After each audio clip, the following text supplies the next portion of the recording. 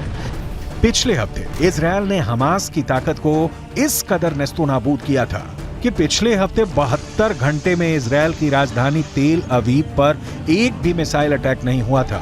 और जब सोमवार को तेल अवीव पर एक मिसाइल अटैक हुआ तो जहां से मिसाइल अटैक हुआ उस रॉकेट लॉन्चर को भी गाजा के अंदर जाकर इजरायल ने तबाह कर दिया। ये इजरायल की ताकत है। हमास के प्रवक्ता अबू उबैदा की माने तो हमास के लड़ाकों ने इजरायल के 350 से ज्यादा बख्तरबंद गाड़ियां और टैंकों को उड़ा दिए हैं। हमास का दावा तो ये है कि इजरायल के 150 मरकाबा टैंक उड़ा दिए गए हैं। हमास तस्वीरें भी जारी कर चुका है, लेकिन फिर भी हमास की पकड़ गाजा से इसलिए ढीली पड़ चुकी है क्योंकि हमास के बड़े बड़े हेडक्वार्टर्स पर इजरायल ने टैंक चढ़ा दिए हैं। इजरायल ही नहीं, अल शिफा अस्पताल में काम कर चुके डॉक्टर भी ये मानते हैं कि अल शिफा में हमास का हेडक्वार्टर हो सकता है। टाइम्स ऑफ इजरायल अखबार ने यह दावा किया है कि फ्रांस 24 नाम के एक न्यूज चैनल पर एक ब्रिटेन के डॉक्टर ने इंटरव्यू दिया है। इस डॉक्टर ने 3 साल तक अल शिफा अस्पताल के अंदर काम किया था। गाजा के अल शिफा अस्पताल में काम करने वाले इस ब्रिटिश डॉक्टर का दावा है कि अल शिफा अस्पताल में कई ऐसी जगहें थीं जहां पर उसे जाने के लिए मना किया गया था। ये कहा गया था अगर वो वहां प्रतिबंधित क्षेत्र में जाएगा तो उसे गोली लग सकती है। टाइम्स ऑफ इजराइल ने दावा किया है कि अल शिफा अस्पताल के अंदर हमास का हेडक्वार्टर होने का दावा करने वाले ब्रिटिश डॉक्टर ने अपना नाम नहीं बताया है, क्योंकि उसे डर है कि ऐसा करने पर गाजा के अंदर मौजूद उसके सहयोगियों को हमास मार सकता है।